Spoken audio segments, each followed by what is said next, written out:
You are now about to go on a generic side quest. Who's that? Welcome to another generic transmission. This is not going to be your typical podcast. It's just a conversation I thought I would have with Ricky the Leaf. and our special guest. Reef, aka Comoria, aka Ryan Horatio on social media. I have many nicknames in the books. Ricky the Leaf's ex-lover. This is also not true. This is definitely not true. Cross lover.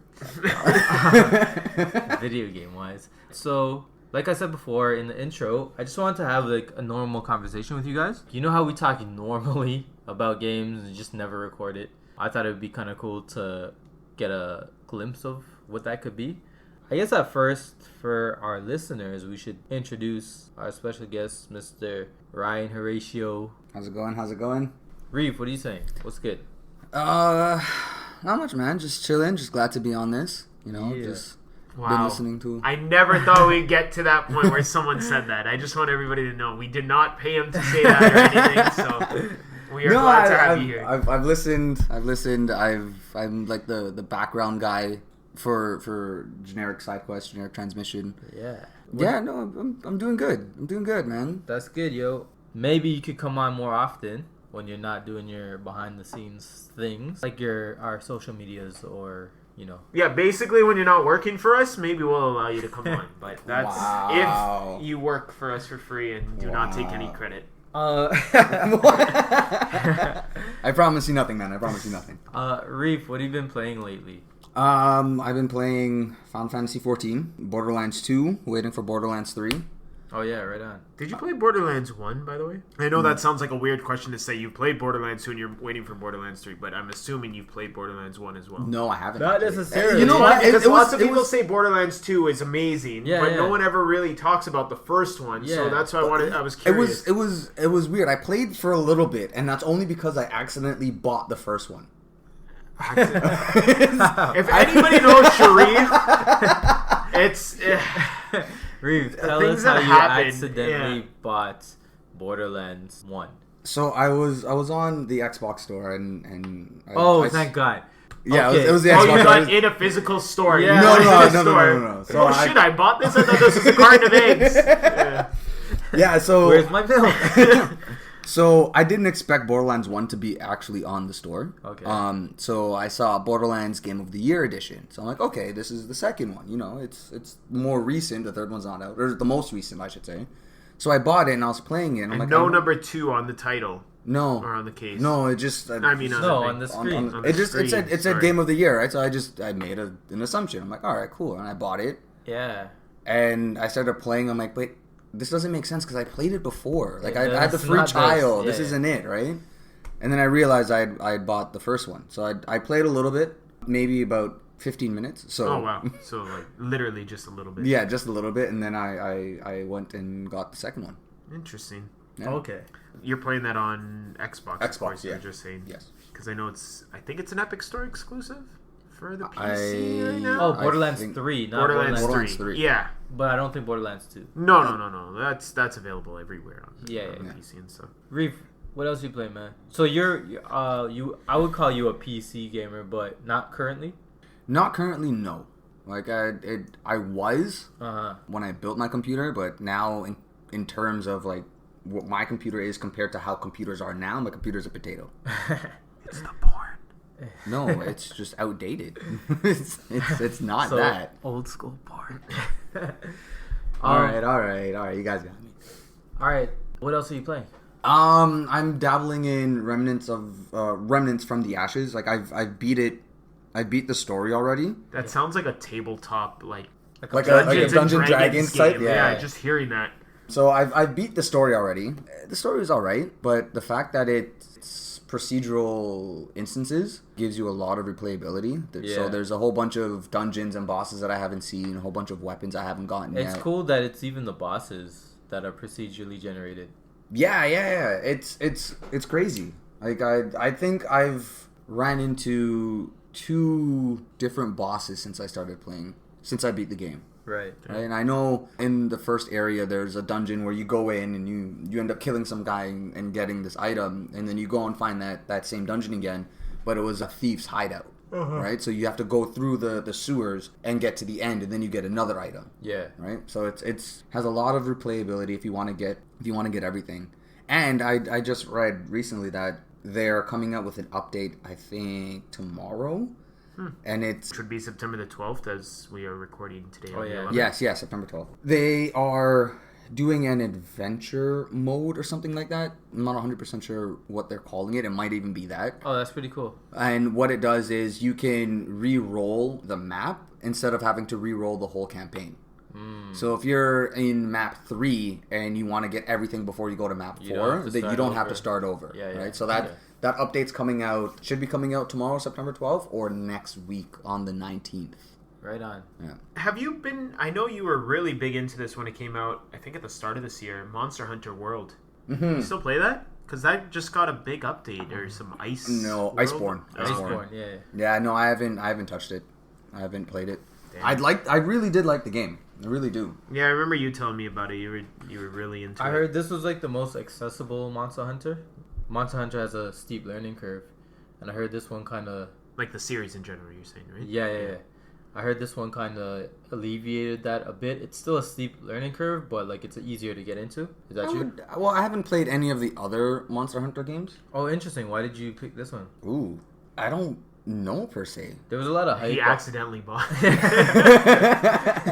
I think it was because of all the hype.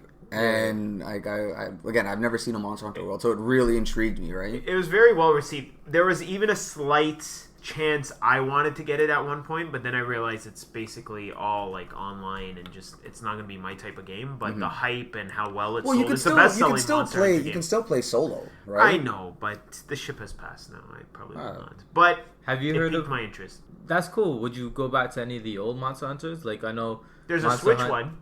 Yeah, Monster Hunter Tri Ultimate Edition or something. Is that? I don't know what it's called. They all have weird names. The 3DS had a couple too. Yeah. But I probably wouldn't because I think those are more traditional Monster Hunter games. Like you were saying, this one seemed more accessible. And I think that's why it sold so well as well. Right. It's Capcom's best-selling Monster Hunter game of all time. Yeah. Oh wow, I didn't even know that. Yeah. Reef, have you heard of Dauntless? I have, and I have not played it. Oh, okay. That's coming to the Switch. Is it? Yeah, it's coming into the Switch. Nice. But it's a free-to-play Monster Hunter light game. And I just want to know if you were curious, after playing Monster Hunter World, does Dauntless interest you? Not so much. I'm really big on anything that's free-to-play. You are? I am. Interesting. Do you play Fortnite? PUBG? No. PUBG's not free-to-play. I think you have to buy, but... Yeah. No, I don't. I've dabbled in it with you guys. I watch my nephews play it all the time. They love it, and I look at them like they're idiots. But like I don't. So you're not a fan of Ninja? No. But you're a fan of Mixer. No. Yo, we need to get on Mixer. Let's get on Mixer, guys. Yeah, with Dauntless, maybe because I was so used to Monster Hunter World being so realistic, and then looking at Dauntless and it's more Fortnite, that cartoony look. Yeah. I just couldn't get into it. Right. Fair enough. Yeah, it's like a downgrade. I know you dabbled in a bunch of games this year, and I just wondering, like, are you still playing Division 2? No. Division 2, no. I stopped playing that. And Anthem? Fuck that game. Okay. I'm sorry, man. Anthem I thought was really good. It had a decently good storyline. Yeah. And then you get to the end game and you notice all the bugs and everything that were happening. It became it was just unplayable. That was probably the most positive I've heard about Anthem, though, out of like the general public. Is what you just said about the game. But you also enjoyed the controls in the story. Like the actual mechanics of the gameplay and everything. Yeah, I actually so weird that you would say fuck. Like fuck Anthem now. If they can like fix all of their bugs and have a proper end game, because I know right now they're doing a Cataclysm event, and I've read up on it, and it's just kind of like you go from one area of the map to the next, collecting points.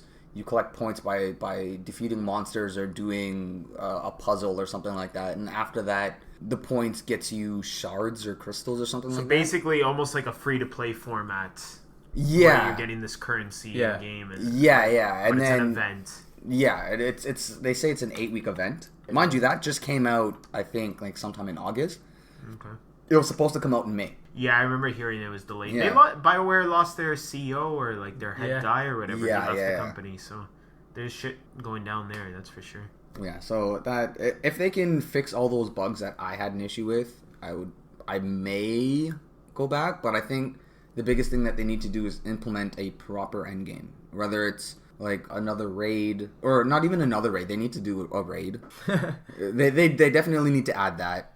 Or something like it. Harder dungeons, a harder difficulty. They need to fix the... So an overhaul then. Yeah. Like they do have harder difficulties. They have Grandmaster, Grandmaster 2, and Grandmaster 3. But I think like... Creative. Yeah. Very creative. I think that they need to overhaul the way the difficulties work. And yeah, more dungeons, longer dungeons. Like you can go through these dungeons in like 10 minutes, right? And that's the thing, like... If you're just getting in the dungeon for like the first or second time, like you can get through it really quickly. Okay. Yo, Reef, did you ever play Division 2? Yeah. Did you know there is some changes coming soon for October? No, I didn't. I haven't followed up on anything Division 2 recently. Yeah. I kind of just put it down, and that was that. Like I haven't even thought of like picking it back up. Right. I have 2 more questions for games. I don't know why this became a 21 questions for Street, but it just seems like games he might have tried or might play. No Man's Sky. Did you ever play it or ever come back into it? We'll get back, put a pin on that. Just to let the audience know, me and Ricky have similar video game tastes. Reef likes like different types. So I'm more of like the RPG MMO RPG kind of guy. Yeah. Like you'll see me on Final Fantasy. Any of those games I've played. Dragon Quest? Quest? All of them. Dragon Quest? No, I haven't actually played that. So you'll get a varied opinion basically on those genres. On those genres, exactly. Yeah. So we're not only Nintendo now. That's right. We're trying to expand by buying people's friendships with the beer. It's working. It's working. It's working. Right. All right. So sorry. I interrupted you. Have you ever played No Man's Sky? No. Oh, okay. Never played it. Never interested me. I thought if you played it before with all the enhancements that are done now and people say it's a totally different game. Because you're mentioning Anthem, that I feel like No Man's Sky kind of did that 180, right? Yeah. And lots of people are saying, this is the game No Man's Sky should have been, right? Yeah. Oh, shit, yeah. And then the last one, did you ever play Fallout 76? No. Huh. Have you played the traditional Fallout games? I have. Like I wanted to play Fallout 76, and then I heard so much bad things about it. So Fallout 76 actually just got a battle mode, a battle royale. royale. Really? Yeah. They spoke about it actually at E3. They opened up their show with Fallout 76 apologizing, and then being like, "Oh, we hear all the criticism you guys are saying, so we're gonna ignore it and do this." Yeah. So I have a question for you guys. What do you think is gonna happen with all these battle royales? Do you think it's in its prime? Do you think it's falling off? I think it's past its peak, but I don't think it's fallen off. I think it's still in its prime, video game wise. It's not commercially viable anymore. I feel like a little while ago you could have walked down the street and said battle royale, and so like anybody would have known. Yeah. But now people are like, oh, wasn't that fad thing you guys used to like? So in the real world, I think it's fallen off, but in the games world, I think it's still viable. Yeah, see, I think it's still viable, but that's where I think it has passed its peak. Because if you actually look at Fortnite, for example, which was the highest rated or highest viewed battle royale on Twitch for a long period of time, I think it still is. But its numbers, its monthly numbers have drastically dropped. But that's also because of Ninja. But it's not. It's not Ninja. Ninja just moved. Ninja just moved to Mixer like a month ago. This is like Inside Gaming had a thing. I know I'm quoting Inside Gaming, but no, that's all right. They actually looked at the numbers and they were saying, yeah, it's down quite a bit. And even the Fortnite World Cup, the numbers for that were down compared to the previous year. Is it still super popular? Yeah, everybody was talking about the $3 million 16-year-old kid that won, right? Yeah. So it's still out, and it was on like regular news stations and radio stations and stuff like that. So I think it's still popular. But yeah, the actual Battle Royale explosion where everybody has a Battle Royale, how Call of Duty had a Battle Royale, I think Battlefield 5 was going to add it as well. I don't know if that happened. I'm not check 100% that real sure. quick. But I think I remember something about that. And I mean, Fallout just added one, Tetris 99, the best battle royale. And there's a bunch of like indie games I know that are doing weird battle royales, like where you play as snakes and shit like that. Do you guys know Yahtzee from... Oh, Escapist? Escapist. Yeah. So he is doing a dev diary. He's making 12 games in 12 months. Okay. Which is insane. And one of his games was like based off a battle royale, but you're the viewer of the game. So the NPCs are having the battle royale, and you're the viewer of the game, and you have to, you're the producer of the game. So you have to make sure people are seeing the most exciting parts. Yeah. So you have to go around the map to see, okay, I'm going to follow this person because I think, and they all have different stats. And That's pretty cool. Yo, it's sick. But yeah. That's a game inside a game almost. Yeah. It's pretty sick. It's meta. But yeah, even mini games are being made into battle royales. Yeah. Right? But those are more like, that's an indie game pretty much. I'm assuming, right? Yeah, that's not a AAA. And I think you're going to see maybe more of an explosion of that on the indie space. Mm-hmm. Right? To be honest, Tetris 99 kind of broke the mold in terms of a battle royale that wasn't a shooter. I know that's a Switch exclusive, but it's highly popular, still is, and it keeps getting updates. Got a physical edition that you're gonna see. Oh, did it really? Yeah, I actually have the physical edition there for some reason. Battlefield did have a battle royale mode, a 64-player one. Huh? Did that get released or like? Well, of course, you just said it did, but. Yeah. I swear there was nothing because I think it was called Blackout Mode for Call of Duty. Yeah, and but didn't that only come out? It came out afterwards. But I heard that was actually good. Like I heard it's a good battle royale. It wasn't just like a cash in on the battle royale genre. The Battlefield 1 came out in March. Huh? But these all like died, or at least they mentioned it, and then it just disappeared. But that's what I'm saying. I'm saying. I think people are still playing these games. They're just not streaming or talking about them anymore because it's just like... So remember when first-person shooters was the thing? It was the trend? Yeah. After a while, you just didn't hear anything about like first-person shooters. Granted, we were younger then, so like we would only be paying attention to video game stuff, so we wouldn't know if everybody was... And we were consuming it in a different way, the media that we were getting. Exactly. Well. Yeah. But I know with the first-person shooter thing, a lot of... unfortunately, school shootings happened around that time. Yeah. So video games got brought into that. So it was in the public eye for a while. But like... This doesn't really have anything to do with Battle Royale, but now that you mentioned Battle Royale, I read an article today on Polygon about there's a new Plants vs. Zombies game that's coming out. The shooter version. Oh, yeah. Not the tower defense game. Tower defense. So they're coming out with a second one, eh? A sequel. No, I think it's a third one because I think there was a second one. I think this one's called Defend something of Neighborville is like the subtitle. I remember the first one was pretty fun. Yeah, by PopCap Games, I believe, made it, and then EA bought them. And then the second one went a free-to-play model, and people were all pissed off. And then Garden Warfare was made into a shooter. That one was the third-person shooter. This one you're talking about, Battle for Neighborville.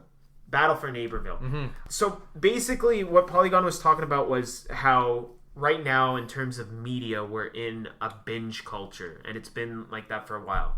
And binge culture is basically like Netflix. You get a season of a show, it comes out, and what do most people do? Binge watch it. Like, if they have the time, they try to watch it all at once because then it's not relevant anymore. And it seems weird to say it's not relevant anymore, but like the popular stuff like Stranger Things or a show that's really popular, you want to talk to your friends the next day at work or at school or whatever, right? And video games are becoming that. You're seeing things like even free to play, to keep people on there, they have to keep adding new content, and then that content kind of feels outdated.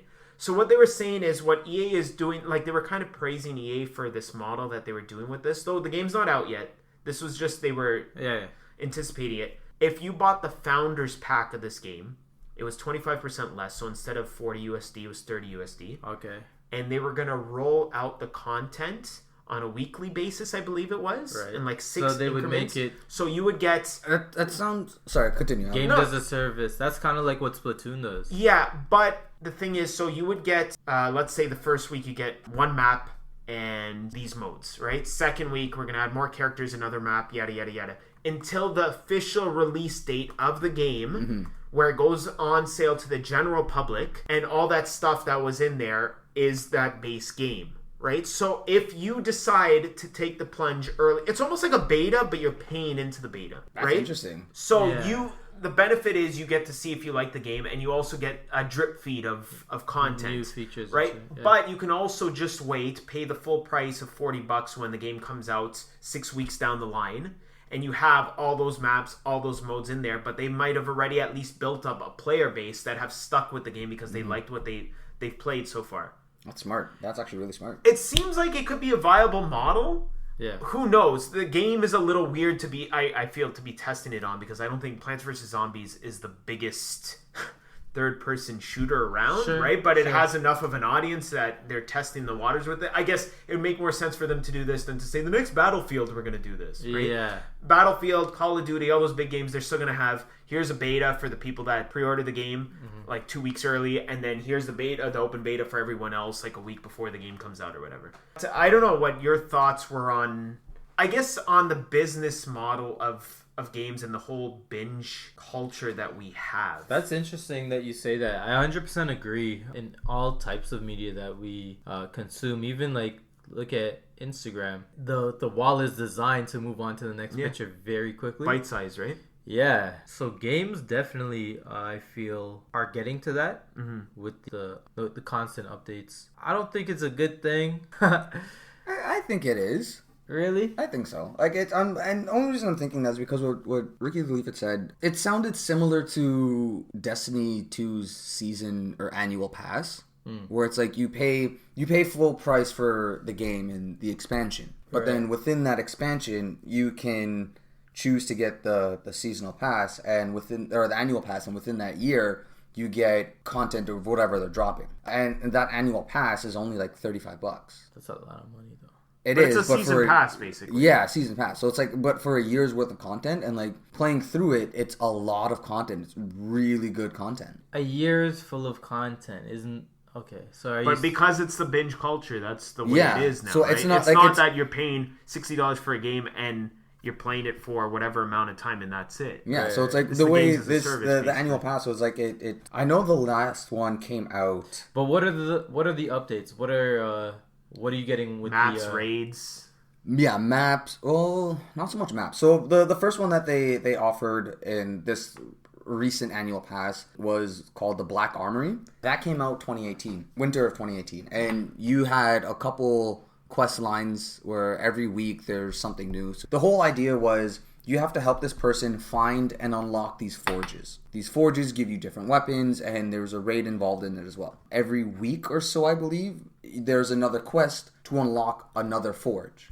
Right? There's 4 total, and then the 4th one, what they had done was, it was a community event in a sense, where there was a huge puzzle that everyone had to solve. And once they solved it, the last forge was unlocked for everyone. So the first person to solve it gets the title, but everyone else gets to enjoy it. They don't have to do the puzzle themselves. And that lasted from winter of 2018 to spring of 2019. And then you get a whole different load of content. Oh, okay. Right? And then that lasted from spring until summer, which we're in the season of opulence, I believe. I guess that's good because they won't have to come out with sequels and stuff. Like, look at Overwatch. I appreciate Overwatch because it's still Overwatch. We haven't heard anything about Overwatch 2, and I hope we don't for a long time to come. That game was so different than from when it launched till now. So I do appreciate games like that with bite-sized content, I guess, because you're literally making a second game within your first game.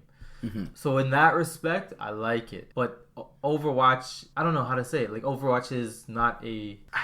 What I wanted to bring to your point, or at least what I think what it reminds me of, is when we were kids, right? Of course, the internet was probably around. It just, it wasn't, you couldn't log in all the time. It was dial-up. It was very rare that you would have access to it. We weren't playing online, right? We were playing off our consoles or PCs, but we were playing with ourselves or with friends that came over and sat on the couch with us. Maybe you were playing with yours, so. Me and Sharif were. But nope. That's a nope. The way we consumed it was differently. If you saved up money or your parents bought you a game, you might never see a game for another 6 months or until your next birthday or next holiday or something, right? And you played the shit out of that game. Even if it had a 10-hour story, you played it again and again. We were talking on our other, I believe it was the other podcast where you started Pokemon Red, like over and over. Yeah, again. like 20 times for some reason.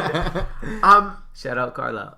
But now, today's kids, it's a different culture. Everybody has a smartphone in their pocket or an iPad at home or like easy access to internet and free to play games on so many devices. And with Google Stadia coming and streaming and all this stuff, even if we don't like it, I guess this is the best way to go about delivering this because of the way it is. But I am I have that nostalgic feeling about the way we used to consume games. Right? Because I do miss those times. Because I think the games that they'll stop making those type of games, right? Because if everybody's moving on to this new type of stuff, traditional games might be lost. But Nintendo still hasn't shown that they're ditching their efforts. Yeah. Right? The next Mario or Super Mario game is probably going to be a sequel or along the lines of Odyssey, Galaxy, Sunshine, stuff like that. Zelda... They might do what they did with Breath of the Wild and reinvent the gameplay, but it's still Zelda. It's still a single-player adventure, right? For now. I don't think it's going to be like, okay, here's like an online... Here's Hyrule 2 that will be part of a season pass that is only online only, and it's a battle royale. But check it out. Where everybody a bunch of links, like... 100 tingles against each other.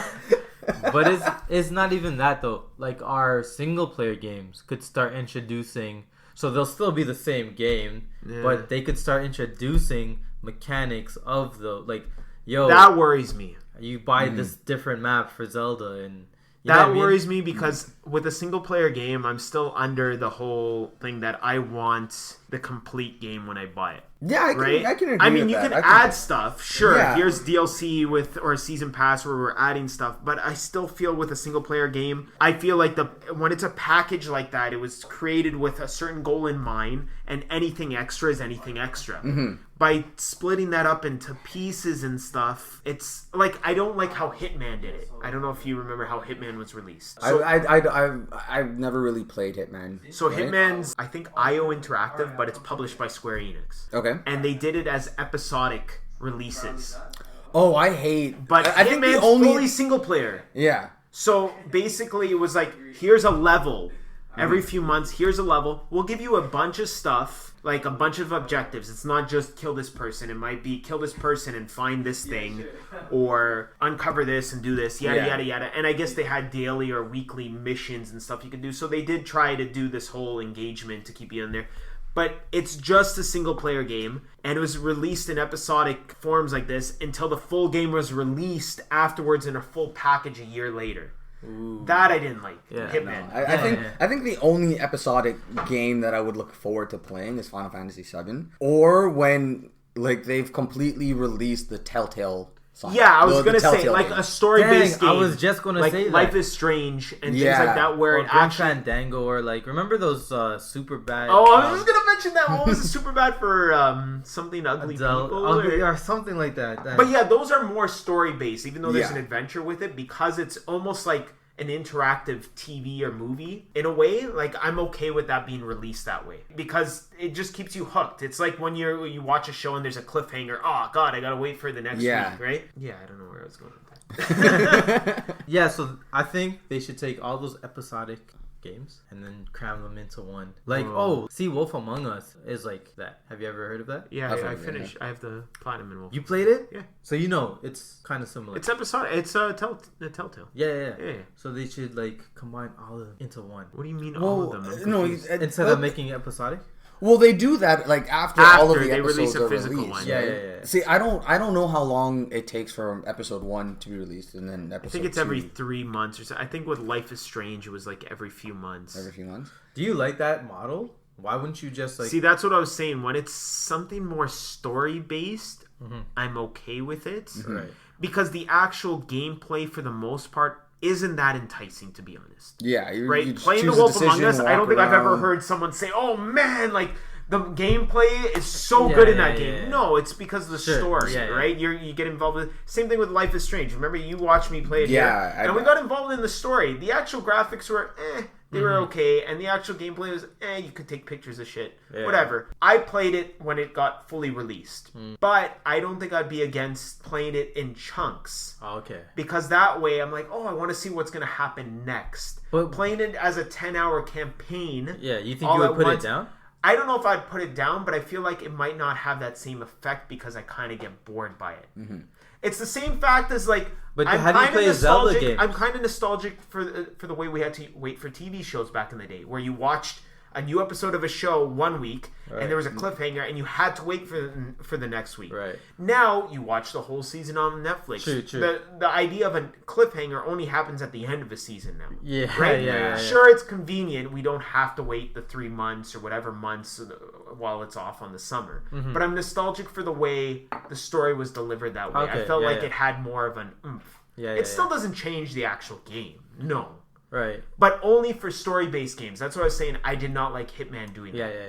Because Hitman is solely about like a sandbox type of Hitman-style game, for lack of a better term. Sharif, our fans want to know, do you actually play any good games? I got that comment a few times in our live chat here. No, you didn't. They email us, bro. Well, he's answering the question, so he knows there's merit to it. Well, the games that I play, you guys probably don't think are good. Like what? Final Fantasy 14. I mean, I'm not against it, bro. I'm not. It's not your cup of tea. Is it bad to say this? I wouldn't even say that, bro. I wouldn't even say that. To be honest, I wouldn't even say that. I might get into it. If anybody's going to get into it, it'd probably be him more than me. Because even though I say I feel like I have an open mind to lots of gaming thing, I don't usually dabble in like RPGs and stuff, which Amreal usually does, right? When it comes to indie games and stuff, like smaller titles, I'll dabble into anything. It could be like, look at this penny for 10 hours. And then that's a game, 10 out of 10, right? You got so artsy there. I don't know why I thought penny. I saw like a brown bull and I thought a copper. Penny. We should totally release that as an app. Penny looker. Well, there was that stupid Mayo game that you could click and stuff. I did it for the platinum. Did you not get the it's platinum? It's called My Name is Mayo. This is not... No, it's not. So you literally press the X button. So there's a mayo bottle. And you click X. That's him I'm tapping his...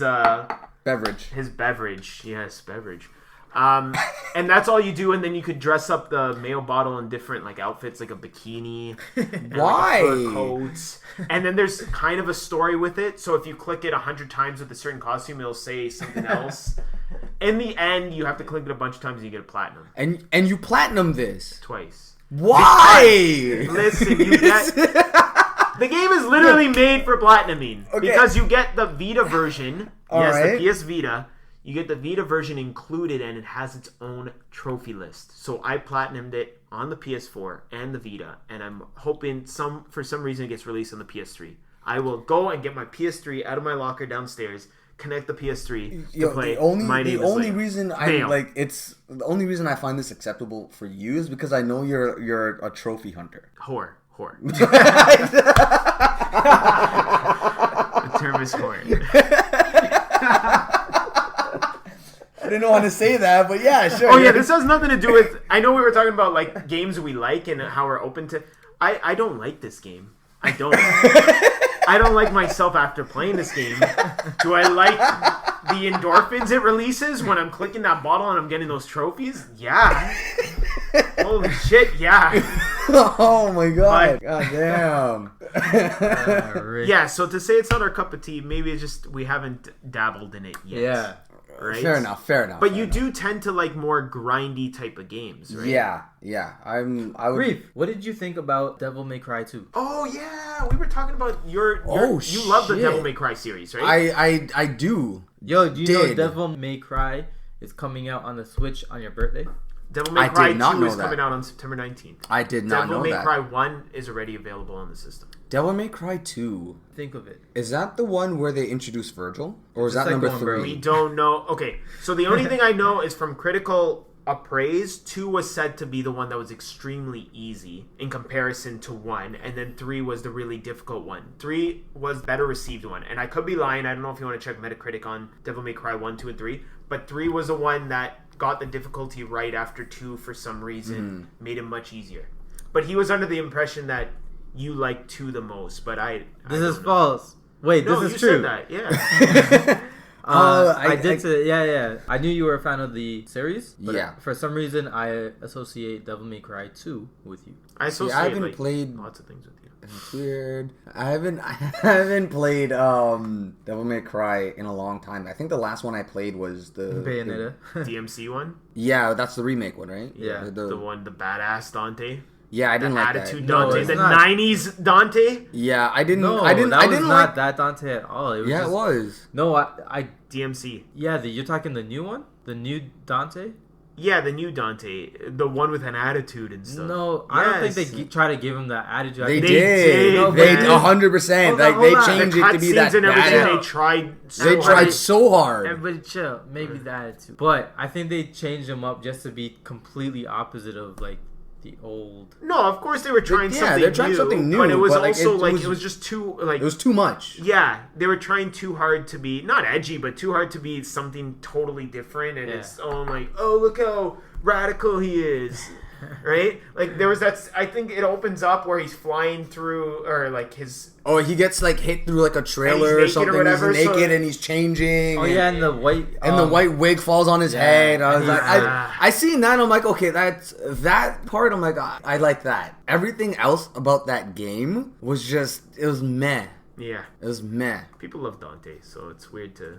It was this new guy called Dante as well. Yeah, they're all called Dante. Yeah. But the series itself, I really like. I think they Devil May Cry 2. I think I don't know. Did they take that one out of the canon, or they? No, because he was one of the Dantes in Devil May Cry 5, if I'm not mistaken. True. I think so. Yeah. So I think they retconned his involvement. Like I think so. Like in that game, I don't think there was any connection with the other ones. at all. Do you know that?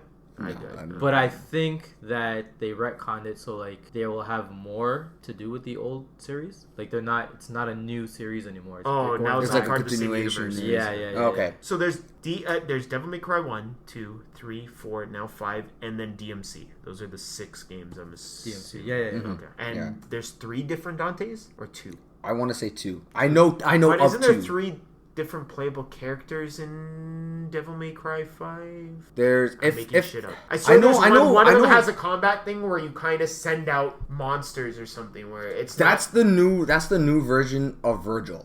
If I'm correct. But I know there was, I think it was 3 or 2. I can never remember which one, but whichever one they introduced Virgil in. Yeah. He became a playable character. I know you can play as Trish when you beat the game. And she was then in 1, right? Yeah. So I'm mixing up I'm mixing up who's in what game and who goes where. But all in all, the series was good, except DMC. I wasn't too big of a fan for that one. Mm-hmm. Yeah, that was probably the one I played the most because I think it was available as a PlayStation Plus game. Oh, sick. And that's why I played it. I mean, the combat was fun, but I feel like the combat in any Devil May Cry is always smooth. The combat, I found that I don't think they've really changed anything with the combat, nor should they have. Right. Yeah. It's always been like that. There's a couple things here and there that they added because you have to with the next iteration, right? You guys like how Devil May Cry controls or Bayonetta controls more? I've never played Bayonetta. Damn it. You kind of stole my transition there because I wanted to get Sharif's opinion on some Platinum Games. Okay. Reef, do you know God Hand? No. Whoa, that's Clover Studios, man. Same people. Do you know Beautiful Joe, Sharif? I do. That's Clover Studios. That's not what we're talking about right now. Yeah, but it's the same people. You know Metal Gear Rising? Revengeance or whatever. Yeah, the made-up word that they added to it. Do you know Nier Automata? Yeah. Okay, there. You knew game. There you go. Did you play Nier Automata? No. Do you know Mad World? But he knows Bayonetta. He knows. I know Bayonetta. I've never played it. So I know. I'm just going through a bunch of games. Okay. Mad World. It was a black and white. Bro, he wouldn't know Mad World. Comic noir. No. Specifically for the Nintendo Wii. Yeah, it was exclusive, but it was an M-rated game for the No, Nintendo I've never. Really? Yeah. Huh. Do you know Astral Chain? That's where I wanted to get to. Yes. Basically, Astral Chain, when I see Astral Chain, I think of Sharif. I mean, when I see 100%, lots of things, I think of Sharif. No, not that. Lots of things. 100%. I think it's Sharif. No, but what is, Is it a game that entices you? I know you don't have a Switch, but... No, actually. What? Yeah. Astral Chain, bro? Really? Like, I've seen it. The like, anime style, the combat, the cool Legion... I like all of it. I like all of it, but for some reason, I'm just not enticed to be like, I want to play this game. Everything about Astral Chain screams like Reef. Yeah. From like bad. PS... I'm just joking. Astral Chain, I know, is supposed to be a good game. I haven't played it. I want to play it. At first, it didn't get me, but after all these reviews, like, yo. Yeah. But even so, with all the reviews and whatnot, like, I still see it. Like, I've even, like, watched it on Twitch, and I'm just like, it's not something I would watch. It's not something that I would play. It's not... Very interesting. So it's not a Street game at all. What about Daemon X Machina? Do you know that game? Nah, if he doesn't like Astral Chain, he wouldn't like Daemon. He might like it. I've heard of it. So it's like you're piloting... Zone of the Enders, basically. Yeah, you're piloting a mech. Massive mechs. I play that. And then, not an open world, but big environments. It's a big map, big bosses, and you fly and and you just have to shoot the shit out of them. Yeah. I'd probably play that. Maybe for like an hour or two. That literally comes out in a couple days on the 13th. It's getting the reviews I thought it would get. 69? Yeah, it's around a 70 on Metacritic right now. Astral Chain definitely is the better cel-shaded like 90, 92 or something. I think me personally, I'm just waiting for like another really good RPG to come out. Dragon Quest 11. Have you ever played Do you know the full name, by the way? Xenoblade. They know we're drinking. Xenoblade. We're not. Xenoblades, you asked? Yo, did you play the first Xenoblade? Dragon Quest 11S, Echoes of an Elusive Age Definitive Edition. Wow, that's a mouthful. Mark Echoes getting up, contents under pressure. That's basically that, yeah. Yeah, Xenoblades, no, I've never played. Okay, the only reason... Stop saying blades like a fucking uncultured swine. Can you keep saying it because it's annoying him? Xenoblade, the first one. Oh, you just have to say singular. I know you were interested in that. And it's Xenoblade. Okay, what am I calling whatever the case may be. I don't know. I was calling it Xeno. It is Xeno, I think. I was just trying to be annoying. Oh, okay. Whatever the case may be, I've never played it only because I didn't have the system. But it looked interesting to you. Yeah, I was interested in that game. Okay, so I've played. Is it for what? The Switch. I don't have a Switch. And it's the definitive edition, huh? Yeah, Xenoblade Chronicles Definitive Edition. Yeah, I don't Sorry, have I a thought there was Switch. going to be more to that. No. It's a longer thing. Yeah, no, I don't have a Switch, so I don't think I'm gonna go out and get it. You wouldn't want to get a Switch. Like, let's say you had $300. You wouldn't go out and get a Switch? Or would you buy 300 cigarettes instead? I would probably buy the cigarettes. Wow! See, not for Xenoblade. Crazy. Like, I wouldn't... I think the only reason I'll get a Switch is to get Smash. But it already has Smash. Yeah, I know, but like... It's, like, not died, but, like, the... Copyright stricken. The urge to get it because it was so big and, like, oh, man, everyone's getting Smash. It's coming out, this and that, like... Like, it's like... Sorry, it's your phrasing. I apologize. We're not very mature.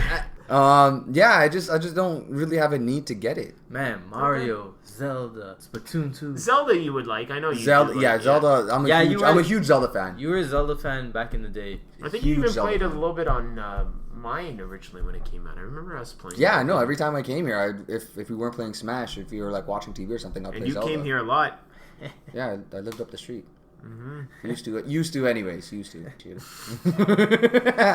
Man, that's crazy. Yeah. So, what will it take for you to buy a Switch? The next Final Fantasy exclusive Breath of the Wild Switch. sequel. Anthem 2. Breath of the Wild sequel. Fuck Anthem 2. Breath of the Wild sequel is coming out. Yeah, I know, but like, when it comes out, like, I'll buy it. Damn. Like I'll probably you buy. You heard it here first. I also probably. I'm not saying 100%. I'm saying everybody take everything Sharif says with a grain of salt because he said he would get Smash when Smash came out. No, Smash I said I would like to get Smash. No, you said you would find a way. You'll buy it. You would sell a kidney. Here we are. Say I would sell a kidney. Here we are, not paying you, and you still have not bought Smash. Makes sense. No.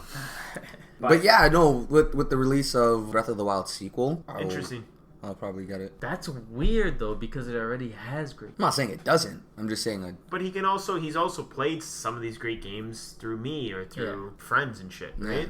Like, he's played Smash multiple times. Played Breath of the Wild here multiple times. Yeah. So it'll take a new Breath of the Wild, eh? Have you heard of Best Friend Forever? No. Okay. That's an indie game. It's an indie game, part dog simulator. What the fuck? Like Nintendogs, and part dating simulator. Why is this a thing? Simulator. Yeah, sorry, I shouldn't say dog simulator. Parts Nintendogs, parts dating simulator. Where you date people that have dogs, and then you also take care of the dogs and shit like that. But it's very anime, very Japanese. It's called Best Friend Forever. I think there's a period after each of those. That's why I inflected like that. Yeah, that's a giant no. We'll see. If it gets a 10. If IGN gives it a 10, will you promise? No. Will you promise No. to buy a Switch? No, not for that game. What about if GSQ gives it a 10? That's good odds, I will, bro. Yeah. Yo, did you hear the concept of the game? I heard the concept of the How game. could it get a 10? No, I understand. What about that. if GSQ gives it a 10?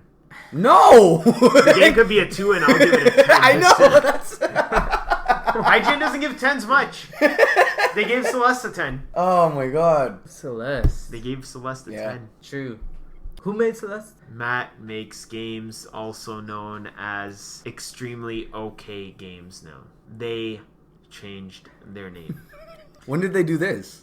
Recently. Now we're gonna move on. IGN has given a 10 to, I believe, Metal Gear Solid 4. They gave Breath of the Wild, I think, got a 10. I think Odyssey got a 10. Anthem got a 10. Anthem, what? Yeah, that's because you guys weren't listening. Laughing. Thought I could slip that in there. Don't you dare! Yo, she was on that so quick. Don't you dare say Anthem got a 10.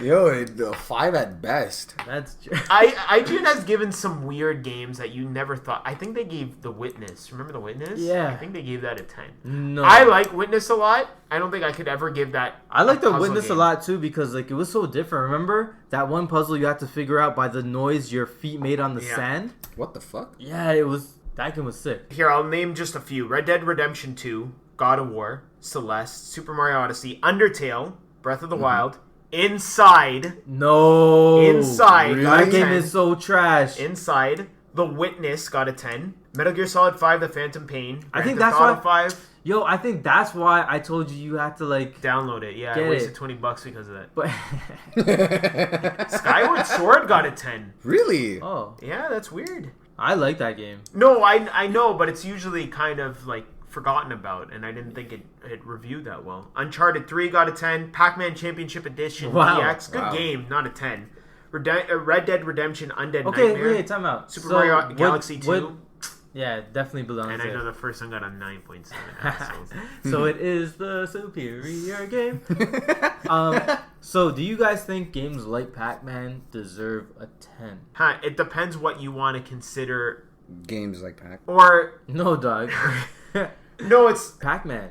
That's what games like if Pac-Man you're are. talking about a content thing, right? That's a bite-sized type of game. Yeah. You literally play that same game over and over again. I don't know if there was different maps, but it was a high-score chase. Yeah, so it was different maps that'll just like loop type of shit. Yeah, and about doing it optimally, eating a bunch of ghosts and whatever, Yeah, right? yeah, And it was a whole bunch of like seizure-inducing like lights and shit. Fun. Really cool game. Love the concept and everything. I can't give it a 10 because other than it being a really cool concept, it's not a game I wouldn't play that much. Really? Pac-Man? I wouldn't go back to it. Personally speaking, Oh, I wouldn't yeah. go back to it. I did play it. I did play it on the PS3. Mm-hmm. And it was a lot of fun, but I don't think it's a 10. Yeah. But can it be a 10? Yes, I can understand why. I can understand why someone gave Inside a 10. Really? Do I agree Why? with How? that? How could Not you- at all. No. And it was Because from an inside. artsy standpoint, I understand why Witness got a 10. But personally, I'd probably No, give it but like an 8.8. I understand why Witness got a 10 too because it was like gameplay, like the gameplay. And I know you're like, But it becomes an walking artsy back in. type of thing as well, right? Like think- Firewatch, I'm sure got a 10 from someone. Firewatch is a walking simulator. I'm sure they got a 10. 100. Yeah, it's just like a storybook type of movie, basically. Yeah, like I almost would have given Celeste a 10 personally, but you were saying as much as you like the game, you were surprised that I can consider Celeste one of my favorite games Yeah. of all time. Yeah. Right? And what is that? Just a 2D platformer, right? So I think it comes down to what the experience you have with it. If it's short, if it's long, whatever it is it something that stayed with you or is it Right. something you want to revisit? Someone could give Fortnite a 10. We poured so many hours into Fortnite, especially last summer. Yeah. Right? Yeah. And we had a ton of fun. I remember that. I still wouldn't give it a 10, even though we poured so much time into it. Pokemon Go, I have been playing for 3 years religiously every day. The game kind of is not it's the game's much not better a 10. now. It's but it's not a 10. Yeah, yeah. But the experience I've had with it, in terms of with the Black 5 and just like going around and meeting people and shit like that, that's basically a 10. Just the experience with it. Right. But that's the thing. So what are you rating the 10 on? Is it the story you got? Like Journey was named Game of the Year for IGN. I do not like Journey, but I like Flower, and it's from that game company, which is literally called, that game company is the name of the company. Yeah. That game company made Flower, they made Journey, they made Flow. Yeah. And they always made kind of experimental type of games. I didn't like Journey that much. Which one was so Flow? I love Journey. Yeah. Which one was Flow? Flow was the one where you were like is it almost like pixelated like silhouette of sorts? It's like a fish, a 2D fish. And you eat things that are smaller than you, and you become bigger. So it's like Katamari Damacy. Or do you remember that? Oh, I'm thinking of a completely different game. Do you remember fish game? Do you remember that fish game that was a flash game where there's so many games like that. It basically was that concept. I believe that was that game company's first game, and then Flower came out. I love Flower. It's just you as wind, and you blow flower petals around. And I think that game's great. Why? But Journey, Why'd you I find boring yet beautiful. Why do you think that game was great? I don't know. I guess it was also the time that I played it too. It was peaceful. There were still objectives. Like there were still levels. Like you had to get enough flower petals to the end of the stage. Enjoy your dauntless after dawn. But I'm sorry. You said it was blowing like you blaze the wind. I'm trying to understand the gameplay. With my cousin about Flower and how he doesn't understand why I like it so much, and I'm not calling it one of my favorite games of all time, though it is on my top 100. I'm not saying he's also a Kirby fan, so yes, I am a Kirby fan. So I'm not saying what I'm trying to say is like, how do you play as Wind? Like how does the gameplay literally work? Pushing any button on the controller pushes the wind, blows the wind, but then you control it also with the stick, and you're the wind, you know you're the wind because you gather flower petals, and then that's your gust of wind and stuff. So if you can you hold the button and produce a more powerful wind, or is it just you hold I don't know if it's I don't remember, to be honest, but they were kind of open areas, but there was kind of like invisible barriers, so like when you get to near the thing it would bring you back. It had very peaceful music. The aesthetic was very nice. If I remember properly, it was a very early PS3 downloadable title, and I was amazed by the graphics at the time. I think it even got ported to the PS4 after, probably just up-resed or whatever. But I thought that's the thing. That's another thing with reviews. Sometimes it's the time that you play it. Yeah. I think if I played Flower now, not knowing that it existed at that time and playing it now, maybe I wouldn't enjoy it as much. Right? The same thing that I tell you about Animal Crossing. Animal Crossing, I can say the GameCube Animal Crossing is one of my favorite games of all time. I don't know how excited I am for the Switch one, because I don't feel like I have that same amount of time and energy that I had for a game like that. But okay. But I'm still hyped for it. Yeah. But that original one, I poured so much time into. I loved just walking around, planting trees, talking to people, sending letters and shit like that. Right. Yeah, one day we'll have you record a video of you talking about the Animal Crossing franchise. Oh, man. That would be good. That would be an interesting one. Because, honestly, you're the biggest... I should get some special guests for that. I should get Emma on that one. Oh, yeah, if she's down, and your sister Nancy, no? Yeah. Yeah, that'd be cool. You could do like your perspective and maybe we'll do it closer to when thing is launching. Yeah, sure. Because I'm hyped for that in March. Yeah. Oh man, that's good. That's a sneak preview of what's to come. 6 months if we're alive. Wow. I'm just saying. Yeah. How long have we been? An hour. Wow, that's good though. We've gone over really random shit. Yeah. Well, on behalf of myself, Amriel, Ricky the Leaf, and Ryan Horatio, we want to thank you for joining us on another generic transmission.